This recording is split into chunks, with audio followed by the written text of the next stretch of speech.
After the bloodshed, you start to look through the bodies, looking for items, anything perhaps that could be returned to its owner, kept for your own uses, ammunition, weapons that shouldn't be left laying around the streets. One by one, the bodies are piled up by you within the central street. 3 more bodies are added to the pile by the old gentleman from the gun store. He takes his time but stoically drags them across the street, dusting off his hands before returning back to his shop.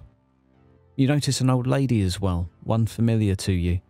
Return 2 more corpses, adding them to the pile, giving them a small kick before nearly losing her balance and clumsily making her way back into her little hovel. It's deathly silent within the Underhive at the moment. But as the minutes go by, you hear windows start to creak open a small amount, metal shutters sliding to slightly, doors slightly ajar now, eyes watching you. Some minutes go by, and faces start to appear from the shadows. 5, 10 individuals at first, civilians of Enfield. It's not long before 20, 30, perhaps 15 minutes go by and the street becomes busy with an energy not yet seen by Enfield. Perhaps 80 people mustered, at first in small groups conversing with each other, but not long passes before they form a central mass. Conversing, laughing, some even cheering, some helping you to search through the bodies, cautiously looking and asking around to find out what's happened. Frankie's been stood outside of his shop during this time, leant up against the wall with a cigar. He's been observing. After some time of waiting, when the crowds got to a particular size, Frankie walks up toward the pile of bodies, which is now some 30 individuals. He cautiously places a foot to make sure he's going to be able to support his weight, and then steps up on top of perhaps 4 to 5 bodies, giving him an extra couple of feet of height. "All right, listen up. You've done well today, all of you. You owe these guys your lives if you ask me." He points down towards you. "They've done you proud. They've done me proud. But you know what? This is only the beginning. More trouble's gonna come our way. It's inevitable, isn't it, being in this shithole? But I tell you what, I'm a little bit tired of living in a shithole. Aren't you?" The crowd starts to murmur a little bit louder. A couple of individuals from the back shout out, "Yeah!" "All right, I tell you what, let's get ourselves sorted. I want to turn this town from being a little shithole it is to something a little bit more special. When you're ready, come have a chat with me in the shop. We'll see what we can do, and let's get to work." Frankie steps down slowly, one pace at a time, walks slowly back to his bar. 5 to 6 perhaps more eager individuals follow him, only a few feet behind. The rest of the crowd start moving cautiously in that position. You can overhear murmurings, rustlings, some people very excited, others cautious. There's talk and whisper of Enfield becoming something more, something bigger. A couple of hours pass by. You notice individuals go inside Frankie's bar for a few minutes. Some leave looking scared, some leave looking more stoic, stern, or even excited. But what you notice is as the individuals come out, they have a purpose. Some start going back to their homes, gathering things. Some start moving around Enfield, dragging bits of metal girder left and right. It appears there's a plan in place, and Enfield is now somewhat united.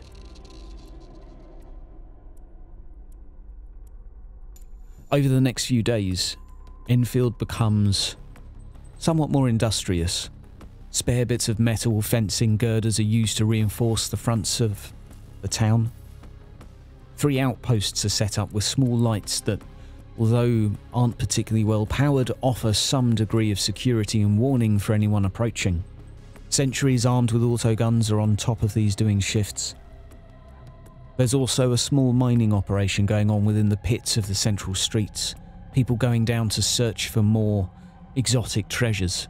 Anything that they can find or salvage that perhaps might be able to aid the town in its defence.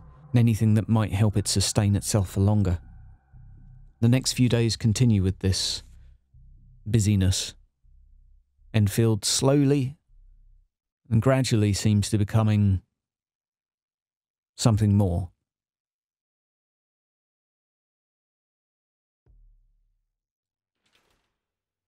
Stepping toward Frankie's bar, the three of you, Tom, Celinda, Doc, you notice as people sat outside today, it's a little bit busier than usual.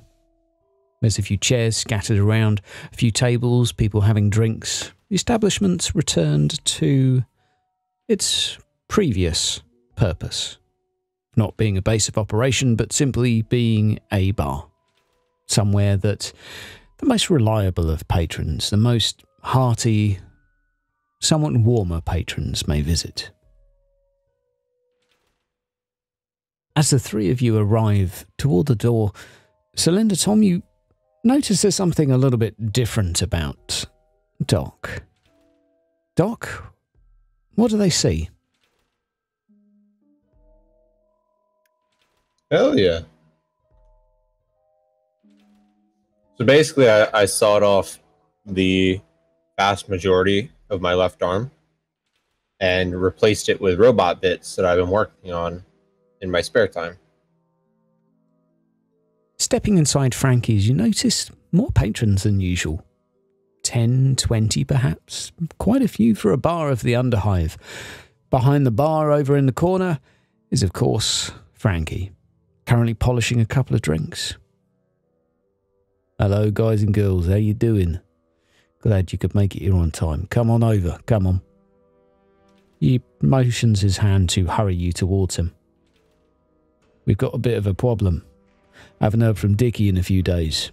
Told me he was doing a job for a couple of friends of his, but that was about 48 hours ago, and I haven't seen him since. The guy's like clockwork. He's a reliable sod. If he doesn't turn up somewhere, then something is wrong. Do you mind looking into it for me? He's a sniveling guy, right? Not that yellow-coated coded's keeper. The very same one. As far as I know, he was out looking for missing persons or something of the sort. He didn't really give me any info to go on. He just told me he was out running an errand. You know how he likes to dabble in a little bit of private Dicky work. What was the area that he was investigating? Afraid that, I don't even know. Just told me he was going out looking for someone that was missing, some private client. Honestly, I couldn't even tell you he's gone missing. Why would he not share with us either? Well, he told me it was something simple. I don't think he was expecting to get himself in any trouble. Buddy in your bar, worth questioning and worth talking to. Quite possibly. Frankie at this point puts his two hands down beside the bar, placing his glasses to one side that he was busy polishing as he was talking to you. All right, listen up. Anyone here seen Dicky Bow the last few days? Yellow coat, funny looking at, scrawny bugger.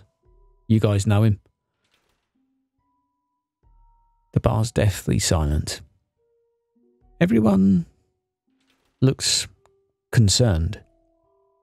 Dicky's somewhat well known around the area after the last few days. There's a few head shakes. No one seems to pipe up. One small individual in the back raises his hand a few inches and then tucks it back down with a somewhat nervous look on his face. I'm going to walk on over to him and sit down to that guy and then sit down and then ask him, what was he about to say? I didn't want to cause any bother, but my brother Teddy, he's gone missing. Ted, we called him, or Teddy. I was due to drink with him yesterday. I thought maybe he got the days wrong, so I came today. But he's not here, and I'm a bit worried. Can I get a name and description of this brother? Sure, he looks a bit like me. Sort of 5'8". Brown hair, it's down to his shoulders. He does have an augmented eye, which is somewhat makes him stand out. It's a little bit shoddy, but it's his left eye. We'll find your brother, Ted. And then we'll find Dicky Bow. We'll bring them all back. Others have been reported missing, though. Do you have any idea of whom? No, I'm sorry. Me and Ted tend to keep to ourselves. We work on the food in the area. I'm sorry, I can't help. Does this mean more people are missing? That's what we're trying to find out. I don't have much to give you. He pulls out a small paper bag from his jacket pocket containing a small, slightly mouldy sandwich of sorts. There's no need. Our payment will reside when we bring back Dicky Bow. Ted is just an extra. I'm going to relay all that same information to Celinda and Tom. That we know of another person who has been kidnapped. We know a description and a height. And a name. Now, if we can find others and figure out if there's any commonality between... If we can find others and find any commonality, then we can probably find Dicky Bow. Do we know what Richard was... what he was investigating? You know what he was doing? He never told me. He told me he was just trying to find someone. Wait, finding someone? Yeah, it's a little unlike him. Yeah, exactly. It was something like a missing persons. So it sounds to me that Dicky Bow was on a lead, and then whoever he was tracking down found out. It could well be. Hope he hasn't gotten himself into any trouble. And Frankie looks a little nervous. Celinda, have you got any thoughts? None at this very second, but I think we just need to keep talking to people. We need to gather as much information as we can and start probably going to look at Dicky's house for clues as well. Frankie nods his head at this point and returns to polishing the glasses. We're looking a little nervous still. All right, I'll leave you to it. Well, sister, priest, you're better with talking than I am. If we split up, I can search Dicky Bow's house, and you can find any information you can from the bar or otherwise. Let's meet back up in about 30 minutes. At the gun store or Frankie's bar. Let's meet at the gun store. Sounds good. With that, I'm gonna go Dicky Bow's house. Stepping outside of the bar, you notice, again, a little busier than usual. A few more people sat around having drinks, the occasional cheering, some jovial remarks, people looking somewhat more relaxed than usual. It takes you about 10 to 15 minutes to walk toward Dicky Bow's house or home. As you arrive, you come across a small shelter of sorts, probably measuring about 15 foot by 12 foot. It's made out of various corrugated metals, heavily rusted, but nevertheless somewhat cleaner than those that sit beside it. You notice a small window or hatch measuring a foot wide, as well as a door, currently closed, but again somewhat cleaner than the neighbouring shacks to each side. Well, I know that Dicky Bow has been kidnapped, so I'm going to try and wait and hear. If I wait and hear anything, I'm gonna get like right near his door and just listen to it. You put your ear up to the door. Not a single noise. Nothing but cold, silence. I'm going to try and quietly walk in. Trying the door, you notice there is a locking mechanism of sorts, presumably a latch or hatch. There's a small hole that looks like may have some form of locking mechanism within it. Said a gentle push should work. So I'm going to... The door is of a fairly shoddy looking material, but perhaps a good opportunity for your new arm. I was going to say I'm going to use my left arm to try and break through. Unfortunately, your arm somewhat slides off of the door, leaving you with your back to the door, sat down, feeling somewhat defeated. Okay, let's try this again, but just like ram my shoulder into the door. Take a couple steps back and then throw myself into it. So, taking a small run up, you sprint towards the door for some 6 to 9 feet before ramming it with your shoulder. The door comes off. Not only open, but falling off of its hinges. The door slams down inside the building, you on top of it, with an almighty thud and crack. A little bit of dust settles off of the door, and you see a little bit of dust from the floor come up a few inches as it's wafted to one side. You look around and notice a small desk in front of you, a bed to your side, and a few chests of personal belongings to your left. I'm going to start digging, trying to find anything that might have gotten Dicky Bow kidnapped. Any notes of his or anything that's been perturbed before. Okay, there's certainly some paperwork within the desk or on top of it. It's going to be an investigation. So looking through the paperwork, you're able to find right at the top of the pile, there is a written description of an individual, and he also has a few small case notes attached to this. This was an individual that's been missing for a couple of days.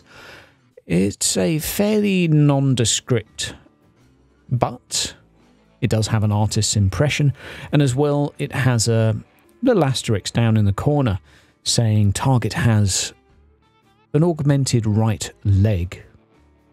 I'm going to put 2 and 2 together and notice that everybody that's been taken so far, aside from Dicky, has had an augmetic. It certainly is an observation. But is it causation?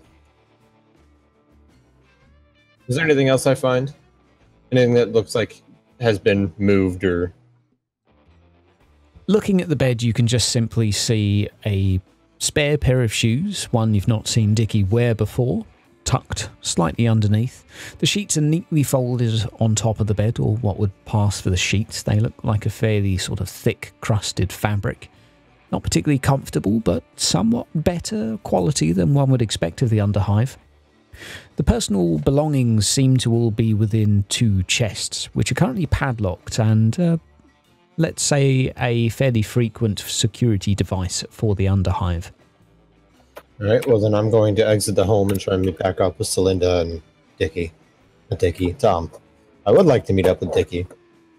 Okay, it takes you another 15 minutes to walk back. Tom and Celinda, what have you been up to?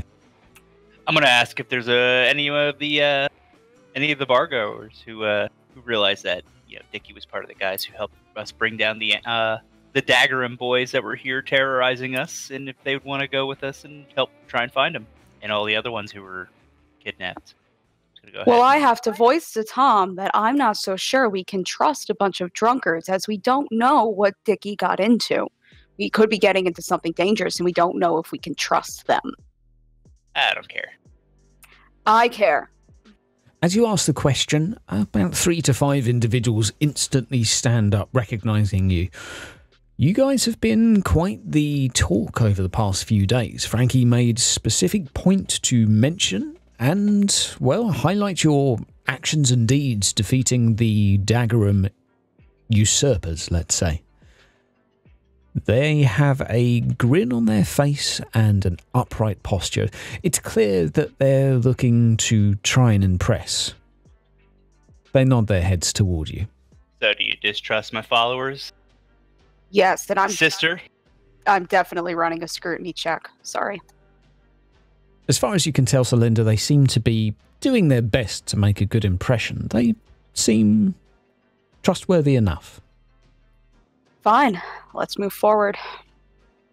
However, if one of them, even once, slips out of line, we're shaking them off.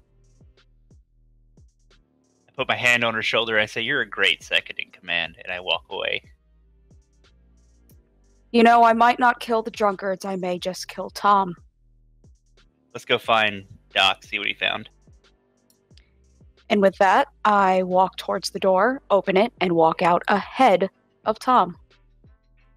Okay, so as the two of them leave the building, Doc, you notice this, arriving just in time. You're able to quickly catch your breath after a brisk walk and greet them. I'm going to relay all the information that I know, specifically that there seems to be a correlation, but I can't tell so far if it is indeed a causation between the fact that there is all of the kidnappees, except for Dicky Bow, had something to do with having augmetics. Well, it sounds like we got ourselves a necessity for bait, and we have really, really good bait, as I eye up your arm. You know, I was just going to say the same thing. I'm glad we're on the same page. So how do you want to do this? Maximize your safety, minimize failure. I'll be safest if they don't think I'm a threat. That is a good point. Take my shotgun. I'm going to leave you the hot shot. I'm going to keep only on me a hand cannon and my armor. Now we just have to find a location or who we're looking for. I would like to assist in that by helping him hide his hand cannon on his person. The weapon is well concealed, and indeed, you have banked to glory. You've managed to hide the hand cannon somewhere inconspicuous that doesn't seem to stick out at all. Very good. So, what's the plan? Well, that's the goal. We got to make a plan. So the question now is who is actually interested in augmetics, and why would they be kidnapping people who have augmetics, and who would hire Richard to go and search for people who were kidnapped who had augmetics?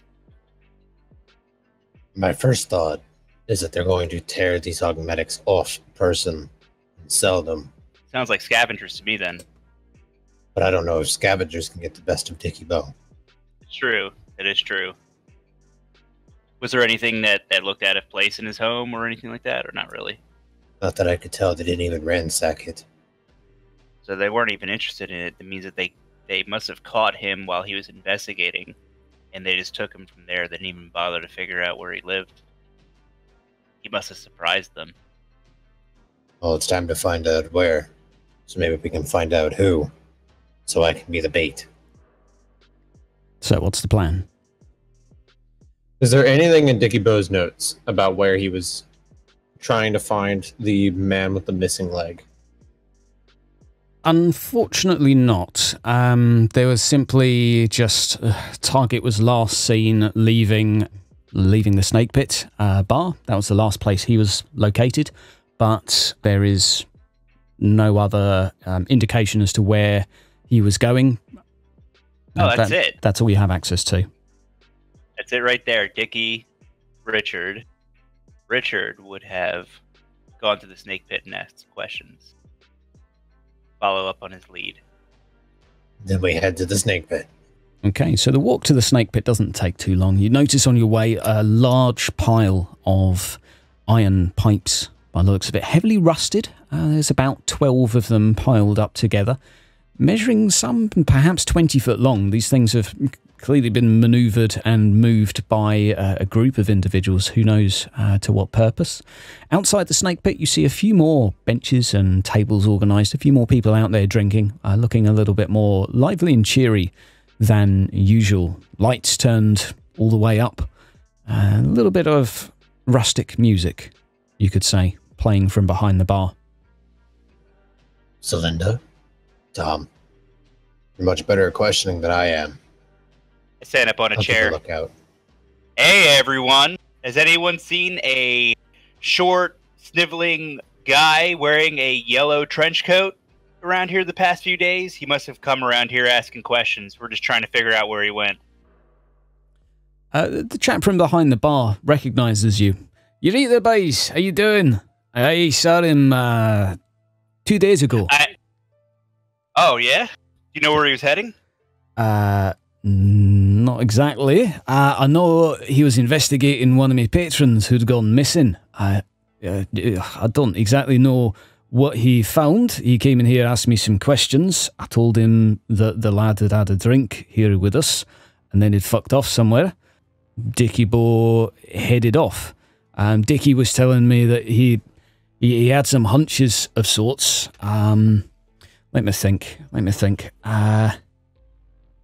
He said something about augmetics being perhaps the only thing of value on the target. So I don't really know.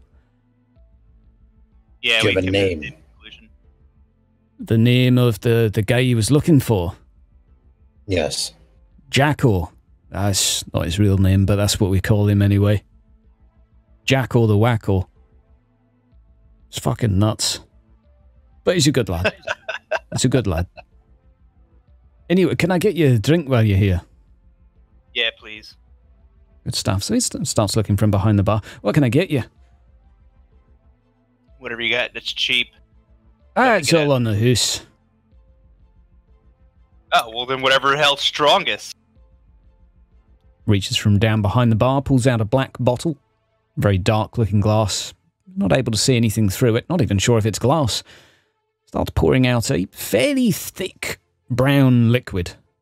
I'll take only 2 fingers. I still got to keep my head today. You sure about that? Okay. Yeah, I What appreciate head it is though. there? Thank you. Hey, you better watch your liver as well at your age. Yeah. Well, There also is no head left to keep. Lady, can I get you anything? Water for the road, if you could. Looks at you a little bit blankly for a second. Would you I like... only live to serve the Emperor. I must keep my wits about me. Okie dokie. Would you like ice?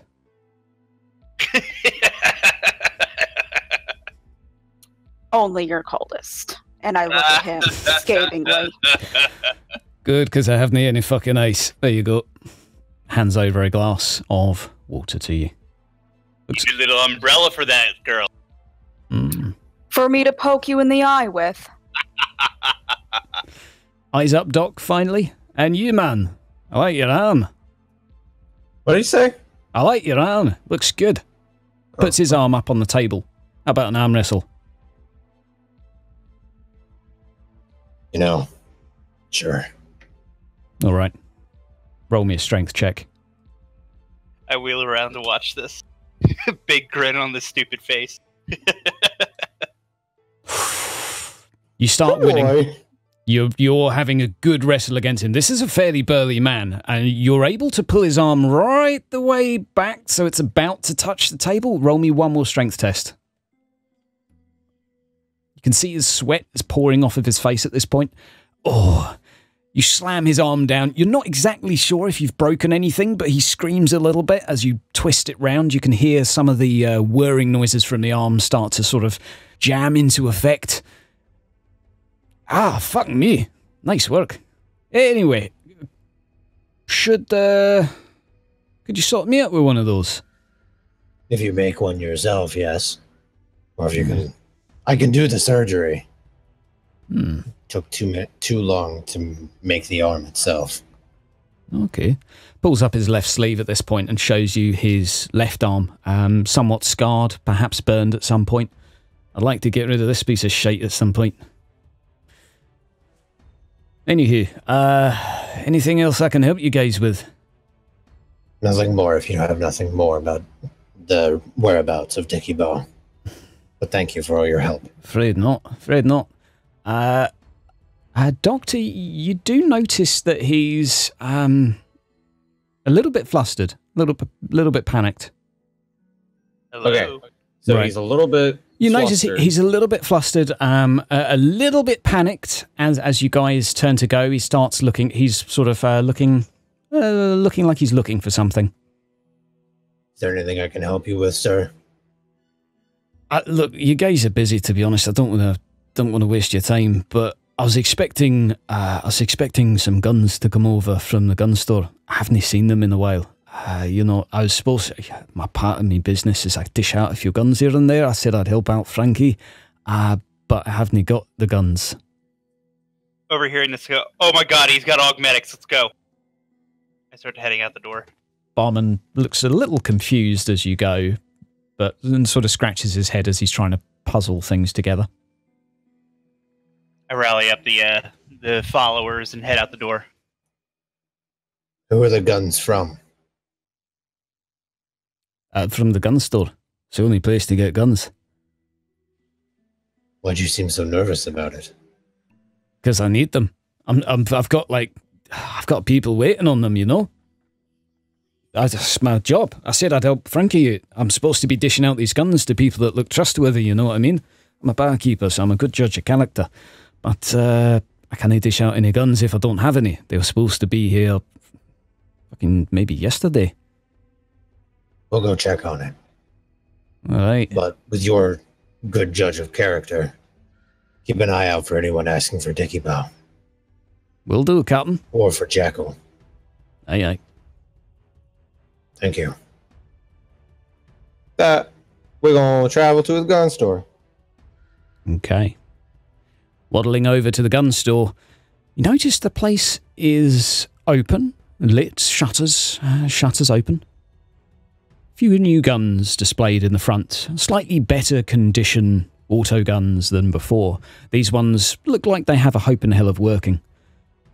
Stepping inside, you can notice the lighting has been turned up a little bit more. It looks like he's perhaps had a little bit of help around. Some of the central table is more organised in terms of guns being displayed. Up on the shelves, the same prize ornaments that he had displayed before.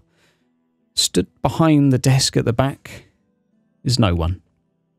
The gun store is empty. There's no one here? Not that you can notice. Hello? No response.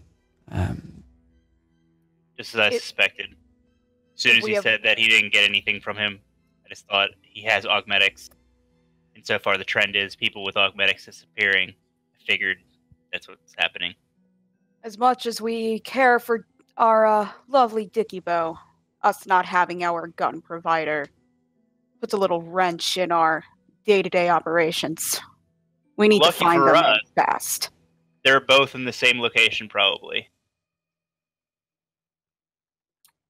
And this is strange. Dicky Bow had said that the only thing worth value on a Jackal was his augmetics. That's not the case with the gun store owner. It's true. They might have a personal vendetta on augmetics. Or that's just their niche market. Who doesn't like augmetics? But to kidnap two people over augmetics and not just deal with the augmetics, there's something else going on here. To kidnap the gun store owner and not steal any of his guns. This sounds like, as Doc put it, a vendetta against augmetics. Which means we don't know how much longer these men will be alive. Or intact. So far, every last one of the kidnappees has been a male. This is a long shot, but I'm not ruling this out. Or they've been associated with me. An eye, an arm, a leg, all of which are something I have either replaced or I'm working on. This could be personal. I'm not ruling it out. I would rule out your idea of sex, as I am the only one of the female sex I have seen since I arrived. Don't believe their male genitalia has much to do with it. Talking about, girl? You saw that old woman dragging bodies the other day. Crazy. See what you want to see. Tom, if only Dicky Bow had stayed and you had gone missing. But then again, I may not have put in much effort. And I slyly walk away. We have a kidnapping and both of you are going to be childish. Is there anything here? Looks like there was a struggle, or was he taken from here, or? Tom starts fumbling around the room looking for things. You guys tell me what you see. I'm going to investigate. You can hear a very faint creaking in the background. Just very subtle, very slight, back and forth. Coming from behind the desk, what appears to be perhaps through a back door of sorts, but it's very faint, but there's something. I'm going to go and try and look for it. Okay. Behind the bar is a simple door. The door is open. You notice it's not locked. This leads to a separate storeroom full of various boxes and parts and bits. You notice in the corner of the room some liquid and bottles that look strangely familiar from the gas attack experience. At the back of the room, you notice a door slightly ajar, and leading up to the door, a series of boxes that are misplaced, let's say. You get the impression that perhaps he may have been dragged out through here. Again, this seems either personal or a specific vendetta. Look at all the merchandise still here. All the weapons. Where does the store go? Does it go out back? Leads out to the back of the store, almost an alleyway of sorts, very dark area. It's sort of roughly visualized on the map as to where it is. It's sort of like a dark corner of Enfield, really. Not particularly many people would frequent it, but it's sort of let's call it an alleyway of sorts. Is there anything on the ground? Like either a trail or something busted or any sign of a scuffle? You can see the dust has been disturbed from the back of the store, or rather the dirt has been smeared in a sense, where you can see that the body has been dragged out of the door and to the left. As far as in terms of inside the shop, you're not able to see if any other items have been disturbed as such. It just seems the boxes have all been knocked to one side. Then we followed the dirt path. Okay. I'm going to take the time and secure the shop before we leave. Okay. The assistants of Tom at this point that are following en route, they're going to help with this task, closing up the front of the shop, closing the shutters, locking the front door, and just bolting everything that needs bolting, securing it. Fortunately, it seems that nothing was stolen from here. Peculiar, but seems to be the case. Nothing but a grenade. What was that? Nothing but a grenade. Indeed. Let's hope Dicky Bow finds the captor one day. I know, right? Brings him to justice. So, what are you guys up to? Well, if he was dragged to the left out the back, that's to the north, right? It is indeed. What's up that way that we know of? Stepping outside, you can turn to the left and you see in front of you sort of a very dimly lit, almost to the point of not being lit at all. This is going to take a couple of minutes for your eyes to adjust, even from the dim lighting of the gun store.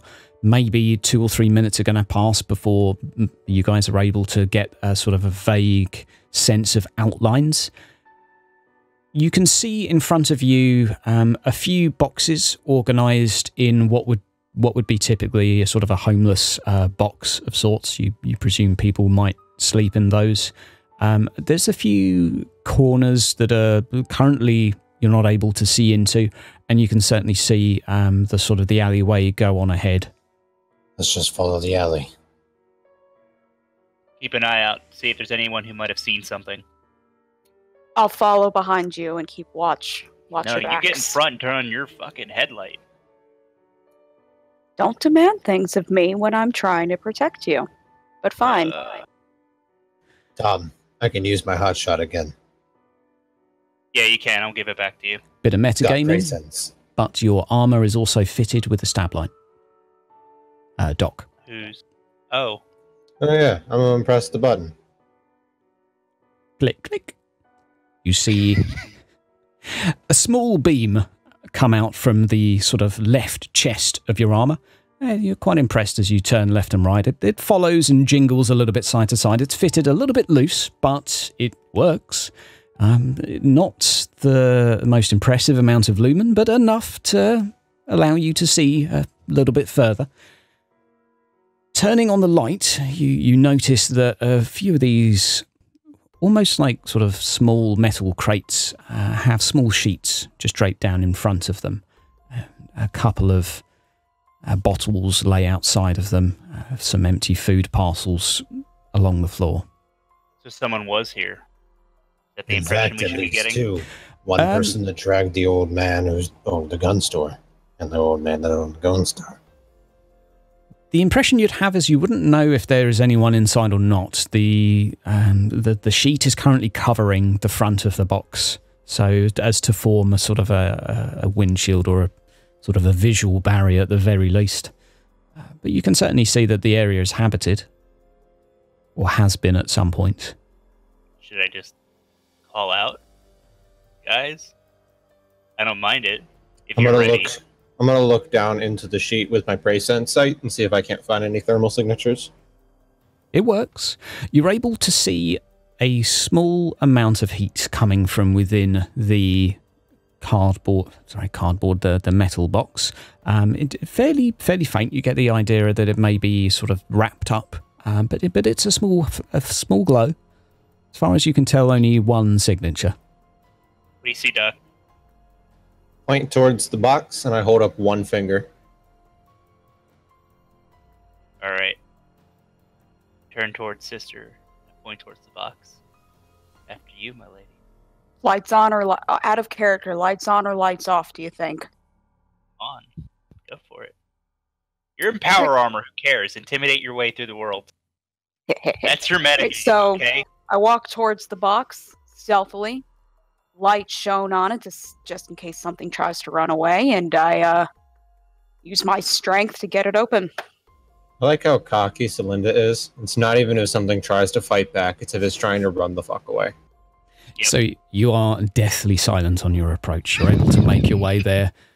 Not a noise. You manage to even maneuver your feet around the bottles scampered around the floor without even nudging one of them.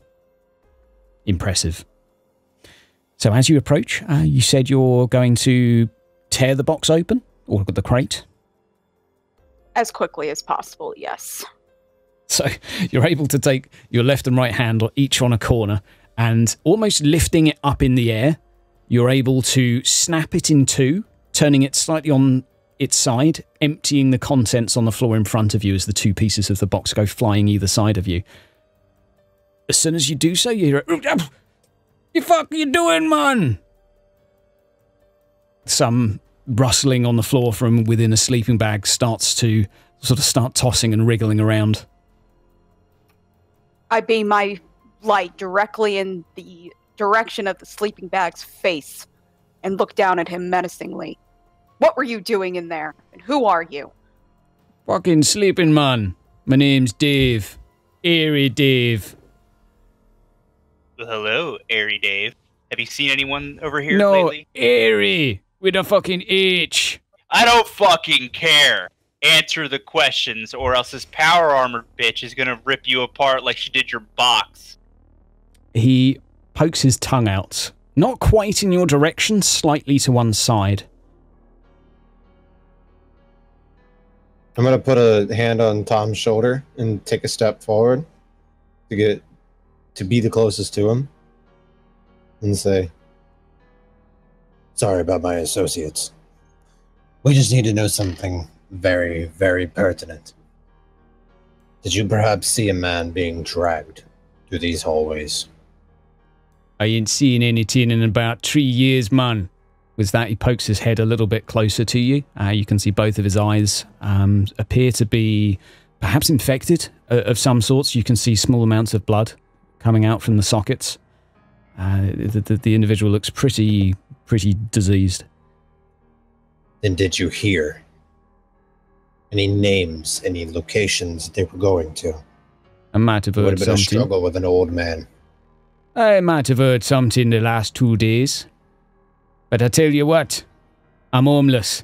And now I'm really fucking homeless. Now you're taking me backs from me. How about this? I stop Tom, and I look at the man and I ask him, what is wrong with your eyes? What happened? Fuck if I know. Not a doctor.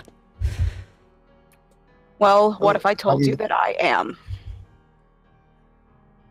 If I heal your eyes, would you help us and tell us anything that you know?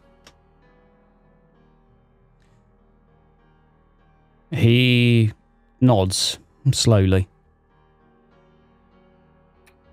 Metagaming here. Is that something I'm able to do? Because, I mean, I am You can certainly try. You are a hospitaler, famed for your medical expertise. It may not be a procedure that can be done instantly, but you can basically roll a Medicae test to both try and diagnose the problem and also to attempt to apply any triage or treatments or to get to the bottom of things. All right, let's do it. So, yo, buddy. Gripping the man's hair, you're able to stare directly toward, pulling some of the instruments out from one of your pouches on the side. You're able to analyze and get a little bit of data. He screams and moans a little bit, as it actually seems with the strength of your power armor, you may have torn a little bit of hair out, being a little bit, let's say, gung-ho. But this is a disease that you've come across before. It's not necessarily easy to treat, but you would be able to apply some first aid and triage to reduce his pain immediately, and there would perhaps be a means to get his sight back if he were placed under longer-term care. It may take a couple of weeks of intermittent trips, but it's technically possible. So I relay this all to the man and ask him if he's feeling any relief at this very moment. Yeah. You know what? Feels pretty good, man. He reaches inside his sleeping bag, pulls out a bottle, starts swigging away. 2 days ago, I heard them shuffling noises coming from over there. I said, "What you doing, man?" And I heard something horrible. A weird, strange voice, man. He said to me, I was of no use to him. Said I was worthless. And then he walked away. And he points down the end of the alley. Oh, and one last thing. I heard a really fucking loud hatch bang. Which direction? He's got his arm currently up and pointing in the direction of it, although the arm's waving about 10 degrees left to right. He knows, he has a rough idea of his orientation at this point, but that's the best he can do. It's pointing currently towards the bank of the river, and a particularly dark corner. I'm going to give him one of my wealth. I was about to do the same. And say, you've been a good help. I then turn to him and say, with this wealth, I want you to go to Frankie's bar. You tell Frankie that I said you need to be put up. You cannot be sleeping on the streets if I'm to heal your eyes. Have him take care of you, get you a bed, and I will be back. So Linda, he doesn't know where Frankie's bar is. He's blind. I was about to fucking see him on. How does he walk around on his own? He doesn't. He sleeps in a box. Hey. Fine, I will carry him. I don't do much walking, man. We'll be back. Hey, guys. And I wave over to my little posse. One of you, take him back. The rest of you come with us. One of them eagerly volunteers, stepping forward, putting his hands on his shoulder, almost appearing to hurry the man a little bit, but looking like he's very eager to get on with the mission. The other couple slightly disappointed they weren't able to get there first. I wave at him. I say, "You can catch up. Catch up. If you can't, don't worry about it. We'll be fine." The two of them disappear. The individual not very good at leading a blind man, as you see him stumble over various bits of trash as he walks past one of the corners in a hurried manner. You hear a few crashes and bangs from various pieces being kicked around the alley as the two of them stumble off. It's all good. As long as he gets there. Right. Anyway, so what did you guys find out from him? So he heard more than we thought he heard. And he definitely pointed us mostly into the direction of where a scuffle, as I'll put it, happened. So we have a general direction, but we also have reason to believe that Dicky is in danger. So you Okay. heard a hatch bang in some direction, so let's go look in that direction for a hatch. It's fairly hard to miss a hatch, to be honest. Down the end of the corridor is a about 2 meter wide hatch. It's the only thing there, and pretty hard to miss. You can see that it has been disturbed. It has been used. This is the only thing at the end of the corridor. Aside from the immediately to your front, there is the river Styx. So this is currently sort of on the bank of the river Styx. Ladies first. And I turn on my light and lead the group. You walk up to the hatch and Erin, as you typically take a hold of the very large handle. This is about sort of 3 inches thick. This is very, very industrial.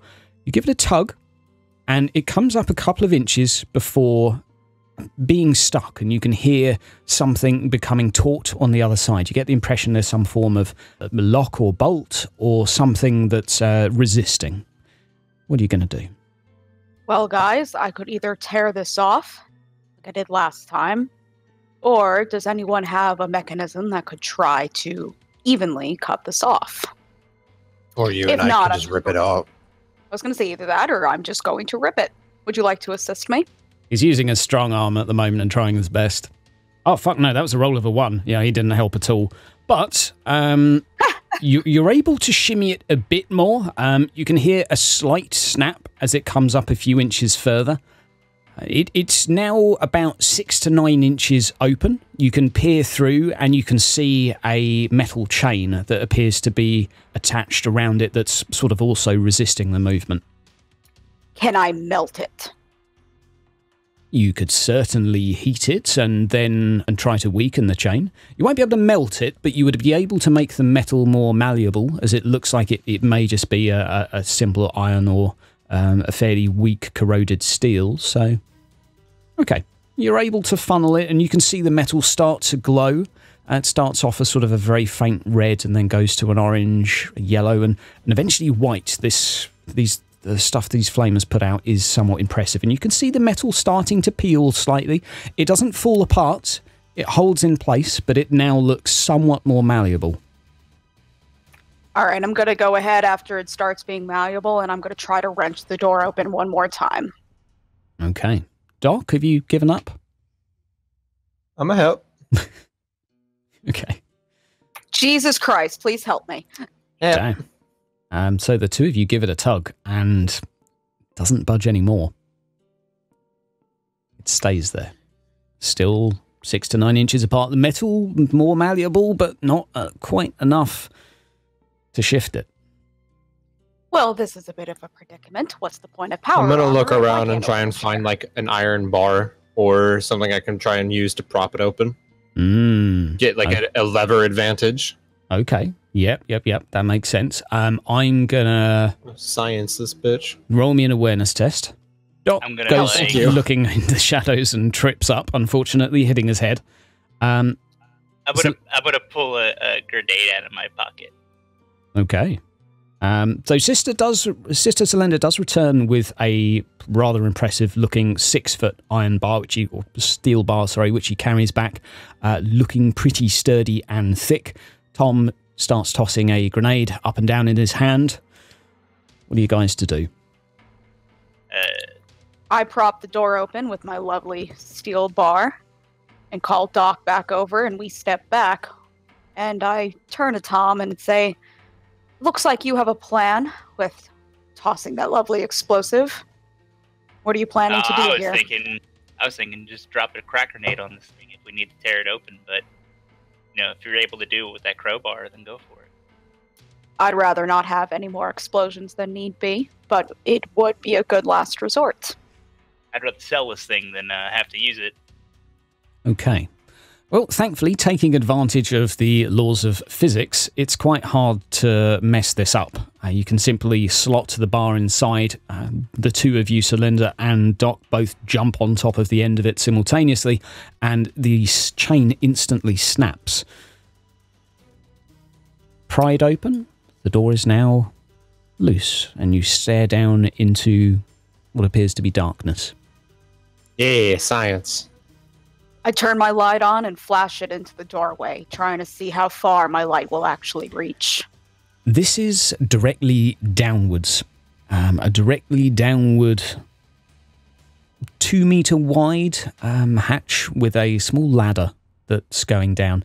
The light illuminates the first 10 to 15 feet or so, but it continues going down, and eventually the light is not able or sufficient to penetrate the darkness. You're unable to see how far down this goes.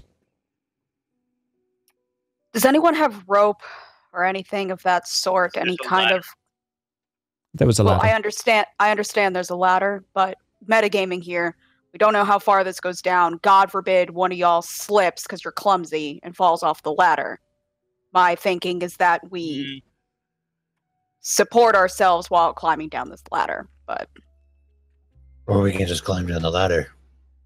Fine, you die, it's not on me. Let's go. So, Never would be.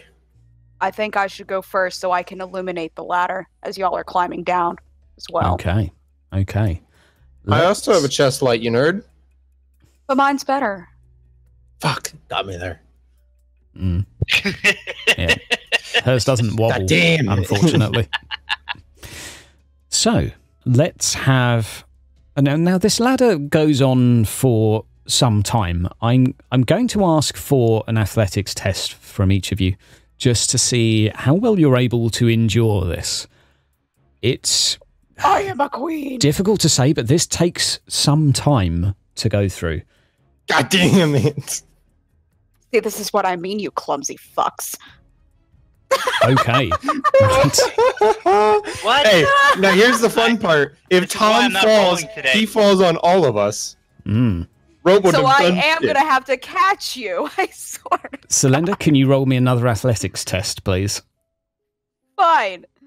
While going down, after the first couple of minutes, Celinda, you notice Tom's foot slip above you. His hands, seemingly fatigued from such an amount of work, he slips and starts to fall. You grab him, though. You're able to hold on with one hand onto the ladder, the other hand onto his arm, and attach him back to the ladder or onto yourself. Doc, you managed to keep a hold of the ladder. However, you did slip. One of your magazines falls out and starts plummeting downwards. Fuck. Now he does well. You count to about... You're sitting there as the magazine drops down, looking at it intently. You count to 5, 10. You're a very small ding, ding, ding at the bottom. It's apparent that this ladder does stop somewhere, but you've got a little ways still to go. The Into remaining madness. journey takes a little bit longer as you are somewhat more cautious. Sister Celinda keeping a very close eye on Tom, whose hands aren't necessarily built for such manual work. Doc's new robotic arm helping him to grip onto each additional prong, giving a little bit of extra support. You make your way down. It takes some 10 minutes, perhaps 15 minutes, but eventually, with a small amount of light that's afforded by the 2 sets of armor, you reach the bottom of this ladder, which is an access tunnel of similar nature to the narrow one which took you to the scavenger territory hatch end some time ago. Small, narrow pipes travelling down the side, somewhat lower in height. You get the impression that this perhaps even predates. This looks rusted, mouldy, damp. There are occasional drips going from around you. You get the impression that this is not something frequently used. I shine my light and motion forward. We have to keep going, I say, and start walking down the path. Okay. Tentatively. Sorry, what speed are you travelling at? How are you making this journey? I listen closely to see if I hear any rustling, any possible notion of anyone being around us. Am I able to make a check on that? You're able to do a stealth, yeah, absolutely. Just to sneak slightly further ahead. Doc's able to provide his own illumination now for Tom and the couple of idiots who they were able to make their way down the ladder. They were somewhat concerned. They have a better athletics check than I do, so... Indeed. They did, once you reach the bottom, just double-check to see if Tom was okay. They were a little concerned right then. It takes a little while for them to catch their breath after seeing their inspirational leader nearly plummet to his death.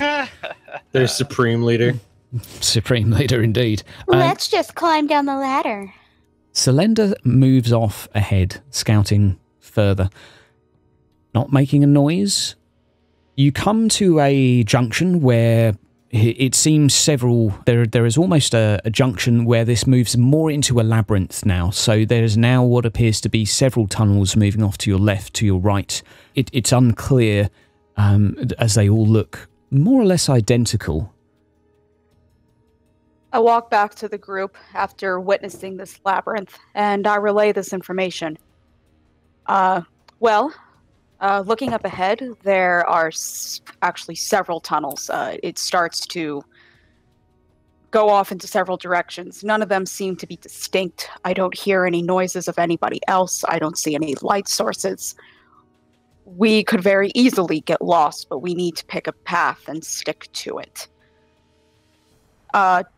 Tom, are you good to walk? Are you okay after your fall? Yeah, you caught me pretty well. All right, then. Does anyone have any ideas, or should we move forward and hope on the Emperor that we survive this? Just go. We need to figure this out. If it's a trap, spring it. If it's not, well, move forward. If they dragged the owner down that ladder, they couldn't have. He either came willingly or was strapped to one of them. Let us all go to where I saw the path start diverging, and let's see if we see anything on the ground. Possibly I missed something when I was scouting ahead, and maybe we can see where a body was being dragged. If we move fast enough, we can maybe pick up on a thermal signature left behind. Let's go then. So moving over toward this junction, some 30 to 40 feet ahead, you're able to find it again. Let's have some tests from you as to what you want to be looking for. Doc, do you want to go ahead and run a test for that thermal that you were speaking about? Well, I'm going to be looking for any marks on the ground that indicate that a body was being dragged. Any footprints, anything of that nature. At the moment, Doc, you're not able to see down the tunnels any heat signatures of individuals per se. The only thing you're able to ascertain is that the pipes straight ahead and to your left both are still, let's say, active. They have a very, very faint glow that they're perhaps carrying or conducting some sort of fluid within them. They bear the markings of a few extra degrees warmer. The tunnel on the right seems to be void of any form of heat or signature. Sister Selenda, you're not able to ascertain anything that aids you with direction, but looking back the way you've come, you can notice some fairly large indentations at about a 2 to 3 foot interval within the floor. This is a girder of sorts, of a fairly sort of thin mesh. You can notice, looking at it, a small pattern where they have been compressed down a few degrees. You get the impression, having walked over them, that you weren't making these indentations any worse. So whatever did so must have been heavier than you. Unfortunately, though, the girders moving forward as these tunnels split into 3 are of a thicker material, so you're not able, these indentations simply stop at your current point. So I am going to need your help. I did find something that I may not be able to deal with on my own. It seems to be quite heavy, very hard to move. Metagaming here. That I am getting the gist of it from what I was able to pick up from my connection, from my weird connection issues. You're standing on this girder. Your weight made no indentation within the current girder that you're stood within, and yet something that moved through did. So, I am going to need your help. I was not able to move this on my own, but it does look as if somebody did move it. Somebody very large was able to move through these tunnels, and we need to keep our wits about us. Okay, so which tunnel is the largest then, if it's a large individual? I don't know if that might be the case. Instead, I point out to the pipes that still have fluid through them. these are the only pipes that I can see that are active through the thermal scope. Let's go left. Always go left in a maze. Go left, stick to the wall, and eventually you'll find your way out. Provided it doesn't go on for 500 miles. Okay. Or, looking back, we have some guinea pigs. They step forwards, chest up. One of you guys want to scout this out for us while we wait? Or do you guys even want to wait for them to scout this out? I mean... It'd be better if we all went in a big group. You're right. Just wanted to offer it as a viable alternative. Two of them pick up their chins, and although somewhat nervous, one of them pulls out a small blinking flashlight. They murmur that they're happy to pick the other route if you do not. They're more than happy to go with you. They will go with your wise words, O learned one. Nah, just stick with us. We're gonna stick together. For better or for worse. Okay. To the left. To the left. Okay. We got no right. Right. I cast punch at the darkness. And how are you proceeding? With our legs. With your legs. Excellent. Will these legs be moving quickly, slowly, cautiously? I'm going to say, let's go cautiously. There's no need to go slow because we're in a hurry. But at the very minimum, we need to keep our lookout at every corner. Okay. Let's move at a depreciated pace, not all the way slow. We're going to move normal speed, slightly cautious. We're going to give Sister Selenda enough time that if she hears anything, she can move ahead and scout out whatever's going on. Okay. Moving ahead, the tunnels do go on for some time. They do begin, perhaps after the next couple 100 meters, to branch off again and again and again, forming almost a catacomb. You get the impression that this is almost like a grid where these tunnels just continually intersect left and right, connecting to various others. That junctions seem to be almost innumerable. But as you approach these, you do hear a small noise, mechanical in nature. You notice a whirring, a small, perhaps even drilling noise coming from within, perhaps up ahead. It's hard to make out. Is it like construction drilling? Or is it like dental drill? Construction. Something fairly robust. So low pitch kind of low thing. pitch, and the occasional thwack and wud of metal clanging together. You have a vague idea of where it is, but you're not exactly sure. That the difficulty is in these almost tombs is that the noise is reverberating so much that a little bit of trial and error is going to be needed here. You're currently moving within this network of tunnels, taking lefts, rights, turns. You get the impression this is going to be taking perhaps a little bit of time to navigate. Now, what's your plan to proceed? Well, what do you guys think? I know I'm leading, but I'd like your input. What? I don't know what you're talking about. Shake my head. Give you an exasperated look. Thank you. gonna do just that and look around. Need me to roll for complication? Yeah, it's my 4? awareness. Okay, okay. This will take a little bit of time of moving through tunnels.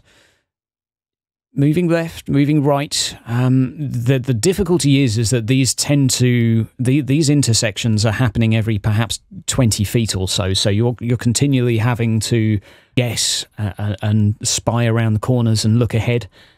You don't notice anything unusual with the pipes, but turning one of the corners, you see a very faint glow disappear around a corner, and with that you can hear a thudding noise becoming slightly quieter. It's probably best we Is there get... anywhere to hide? There's a series of corners. This really is just access tunnels that go on and on and on in almost a grid-like fashion. So 15, 20 feet or so, there's going to be another corner. This individual has moved away from you, or whatever was there, emitting that heat has moved around a corner. And as far as you can hear, it is moving away from you. Might be best if we follow that at a distance. Celinda, I think we found what bent your girder. Right, so I turn my light off very quickly after hearing these thuds, and I turn to Doc and say, Doc, I need you to use your scope. I need to see if you're able to ascertain anything that's making that noise. You already did. It's a very large man or creature. Let's hope it's man and not creature. Not in this enclosed space. So as you're discussing, you hear the footsteps getting quieter and quieter. You get Go after him. the impression We have they to are follow it. Quickly, moving go. away. We're gonna chase it, like, quickly. You're Like, going to go after it. Okay. Yeah. losing some caution and What sort of going. pace are you Run, going yeah. with? We're losing caution and just going. You're running. Okay. Run. As you approach Yeah. the noise, you will have to take a few lefts, a few right. It's not always clear, but this is the sort of network. If you miss one turn, you just simply take the next one to the side. You get the impression you are getting closer to this, but it's very hard work considering the difficulty in pinpointing exactly where the noise is coming from. As the steps get louder, you notice them very quickly, as if a switch has been made, get slightly faster as well, to that of a similar running pace. This carries on for a couple of minutes as you are chasing. Again, you feel that you may be gaining a small amount of ground. All of a sudden, the footsteps stop. Hold. We're Okay, gonna so- stop running as well. Okay. They were fairly close. You get the impression a couple more corners maybe where it was, but it's very hard to pinpoint. We have to be quiet here. Celinda, come with me. I follow him very quietly, and I decide that sneaking is my best point of attack when following Doc. Sister Celinda, quiet as ever. Doc Oh, Cognus, sneaky.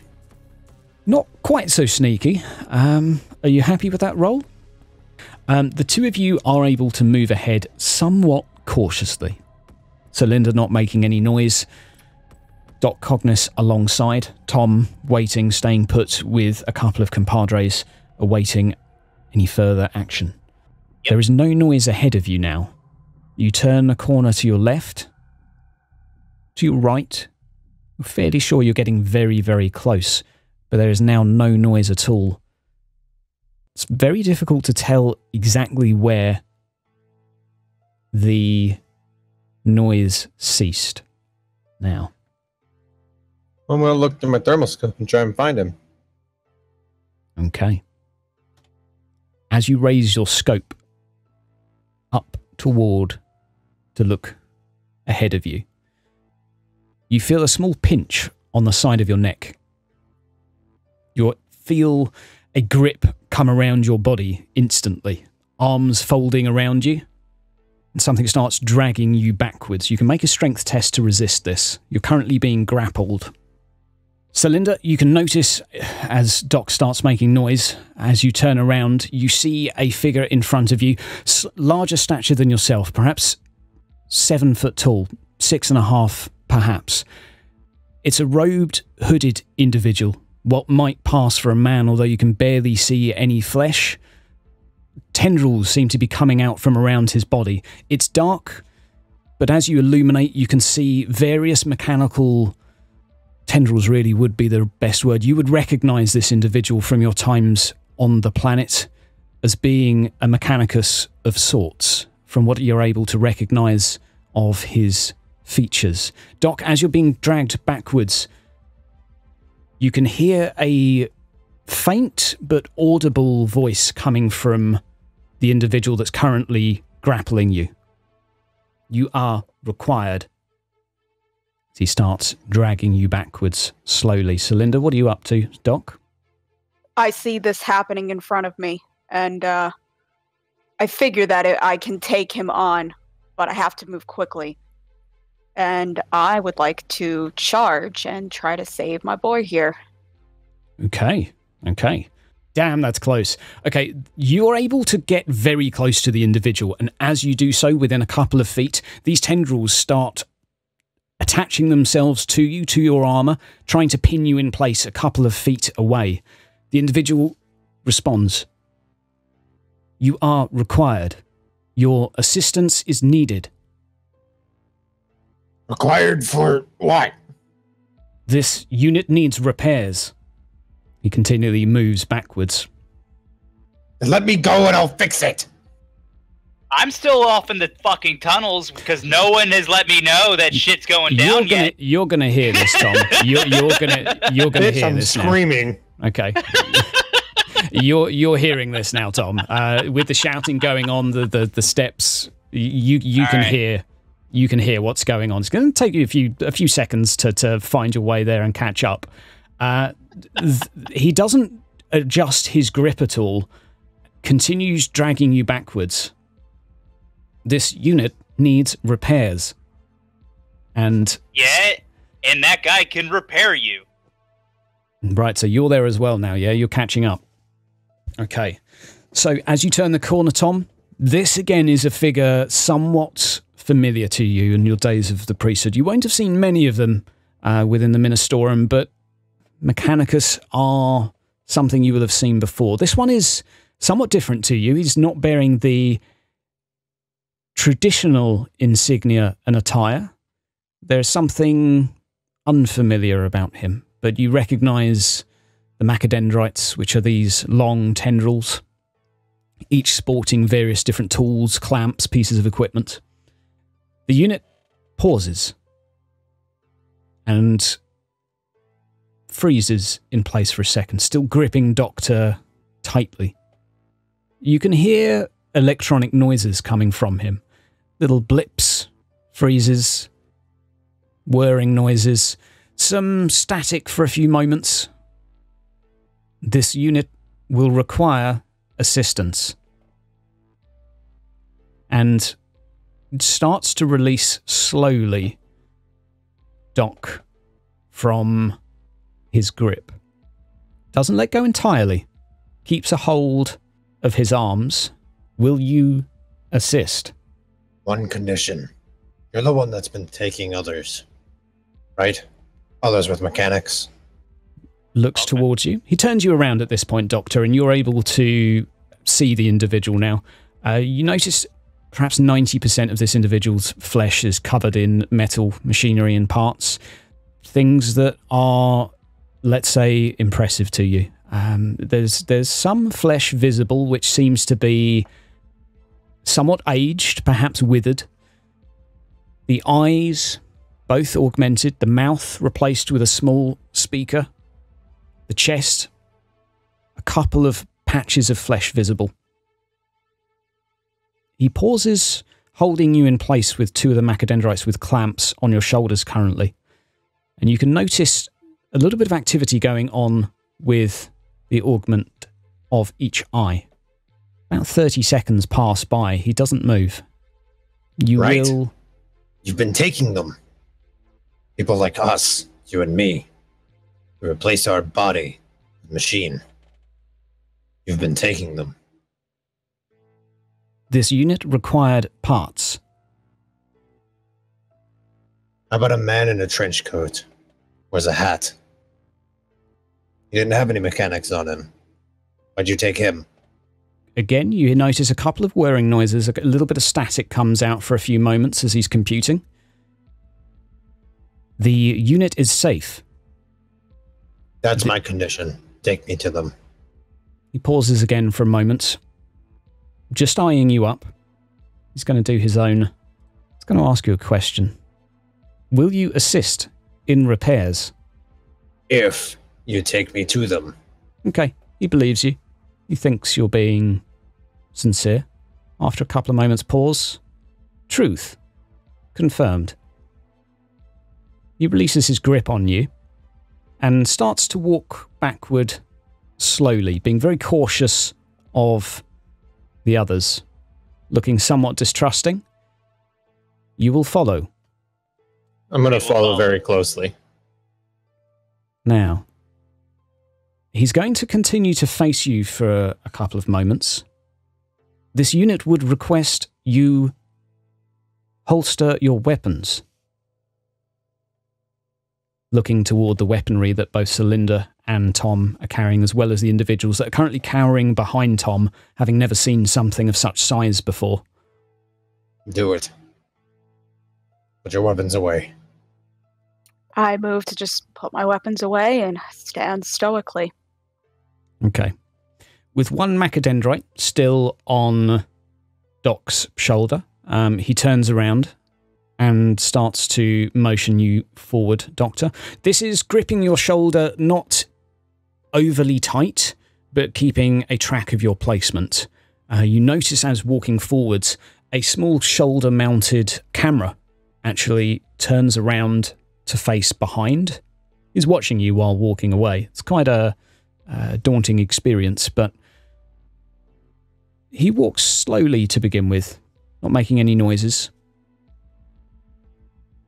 This will take some time. We've got that time. So he's going to lead you, and this journey is going to take a little while, and I'll let you guys interrupt me if you want to do any actions along the route. But I do. I want to talk to this guy. Okay. As a fellow servant of the Emperor, I want to know what he's doing down here. Why is he in this Underhive? Where, okay. Roll me a persuasion check. So, what question are you posing to him? I just want to know his story. Why is he here? Tell us. Okay. Tell us what has caused him to sink so low as to, require outside assistance. Why isn't he in contact with the rest of the Mechanicus?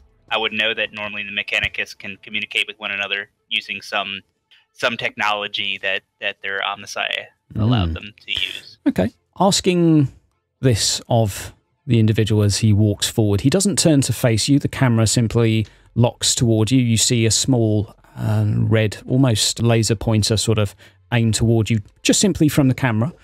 One of the speakers attached to, or just below and adjacent to the camera, responds. You are Ministorum. This unit was due for disassembly. This unit deserved to serve the Omnissiah further. This unit had to increase its chances of survivability by 17%. Yeah, I know how you feel. I know exactly how you feel. Small static noise returning. Why are you due for disassembly? This unit required repairs which were not sanctioned by the Omnissiah or by the Mechanicus.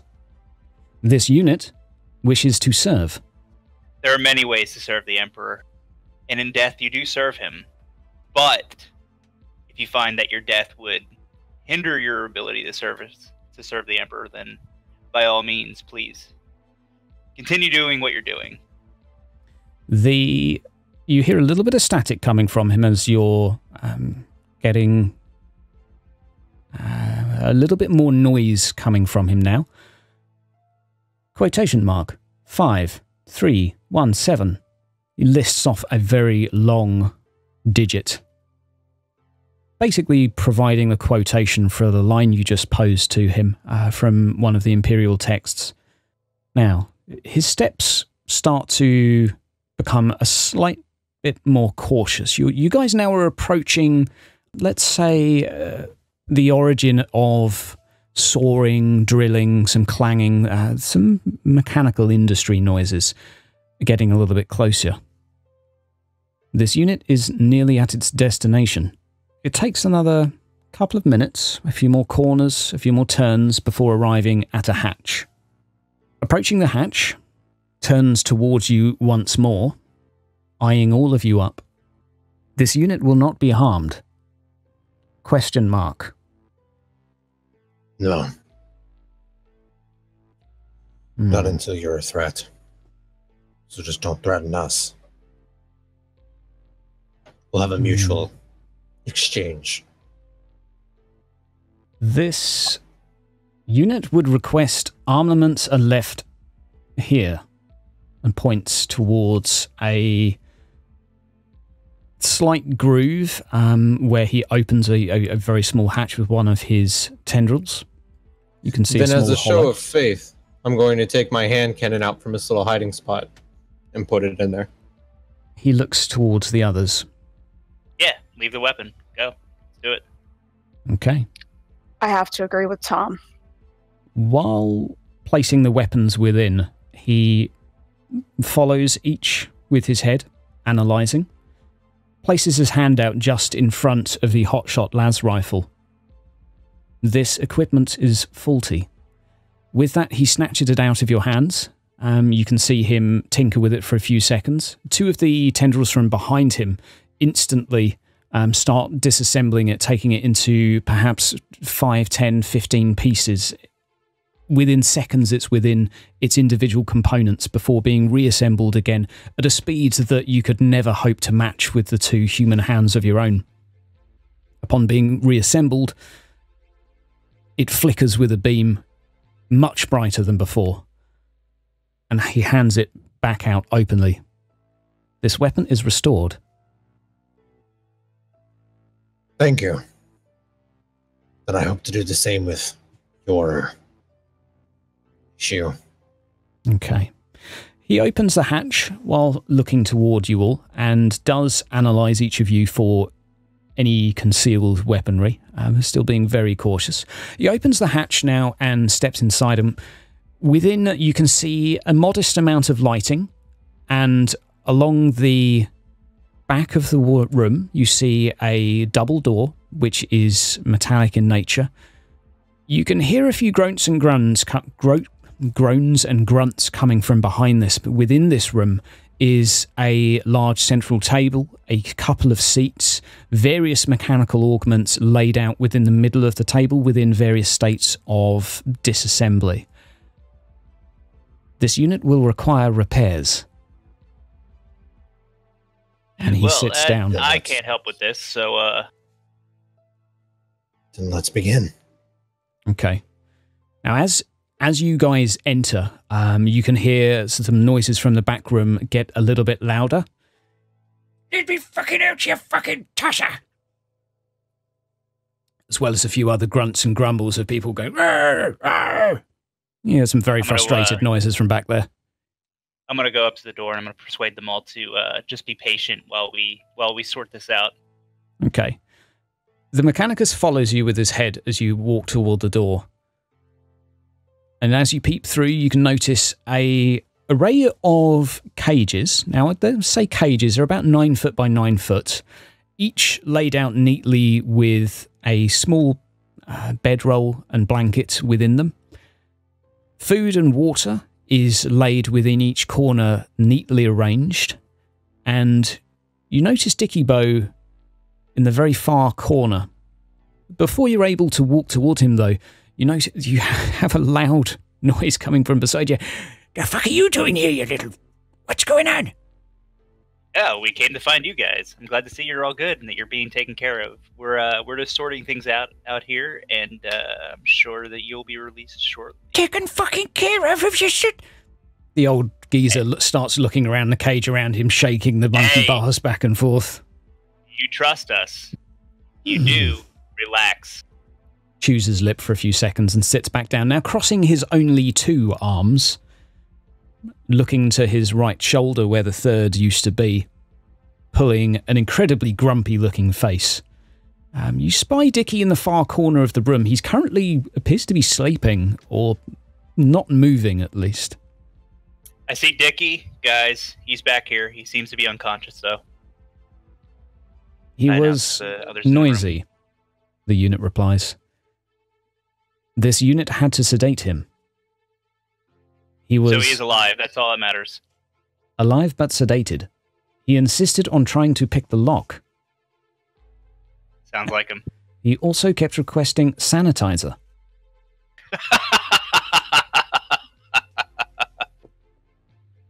This unit does not possess sanitizer. Now, he starts arranging the various tools in front of you, and at this point he opens up. The armor that he's wearing is of a size that makes him almost twice the size of an ordinary human, just by simple sort of diameters. His macadendrites slowly start unscrewing some from the chest plate, and he slowly unveils to you what is barely the remnants of a human being inside. Organs primarily replaced with pipes, a few computer components. You see lights and diodes everywhere. And a very strange sight to you, Doc, looking at this. You notice that the components mechanically seem to be corroded or corroding to some point, primarily around the internal viscera. This unit is in need of repairs. Can I deduce why? Why they're You can corroded? do a tech test to try and ascertain what's going on. Okay. You're able to ascertain that this is something outside of your specialisms, let's say. Okay. Now, you are able to state with certainty that something is corroding various components here. This is... What you're able to ascertain is that this is not normal. This is not something that would afflict mechanical components typically. This is not something you've ever seen before, heard of. But as you're inspecting some of the area affected by this, the unit responds. This unit requires your assistance. I will perform the procedure, but you must assist me. I lack the... Then allow me to assist. Now, he's going to provide you with some instructions as to what's necessary here. Basically, the procedure is going to be replacing a few components which surround the viscera. Now, some of these are simple bits of piping and the sorts. What you can see is one of the valves leading up to the heart, in particular, needs to be replaced. And as he starts to move away and move to one side some of his organs and tissues, appearing to feel no pain from this at all, this unit will require to reboot. This will take 2 minutes. I will need you to apply pressure here. The gist of the procedure is you get the impression that once you've replaced one of these components, he's going to be unconscious for a short period of time, and it's going to require someone else's input in order to restart him. It appears that he's not going to, or hasn't fathomed a way to do this himself. Okay, then I'll do everything exactly as he tells me. Okay. He's going to peer cautiously once more towards everyone, making a... This unit will be safe. As you hear a sort of a debooting noise. His body goes lifeless. Any signs of viscera moving briefly pause. No signs of activity. What do you do? I do exactly as he told me. Replace the component and apply pressure. Okay. I'll ask you to make... Nah, I'm joking. It's a very simple thing he's asked you to do. You're able to do so without any issues. Need you to make a DN14 tech test, Medicaid test, and insight. Ouch. The power starts to slowly return to him. You see his eyes light up to begin with. The heart starts pumping. This unit is repaired. With that, he starts fastening up the armor, rebuilding himself, points towards the back room. The others are no longer needed. I'm going to attempt to persuade him. So everything that you took from these people, you'll be giving back, correct? There are a few parts inside me. And he points towards a couple of the components which are missing some small pieces. I'd say, as a rough guess, they're about 90% intact, some of which you think will be functional, or perhaps maybe functional. It's hard to tell, as you're not technically inclined. But there are a few components that he has used for himself. So you will compensate these people for what you've taken from them, correct? This unit will serve. Very good. That's what I need to hear. That's what they need to hear. That's what you need to do. And with that, maximize your safety. With that, he makes an agreement to assist in any technical means that are required. Out of curiosity, he also looks at Doc Cognis's arm, and somewhat curious of the workings.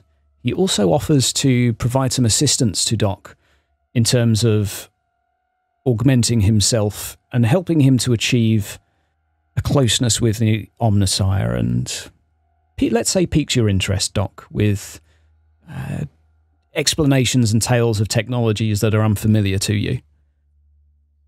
I don't know who the Omnissiah is. I barely have a grasp of the Emperor. But teach me. Your mechanical body intrigues me. A few little lights will flicker on and off, a little bit of static, some hissing. You will serve the Omnissiah well.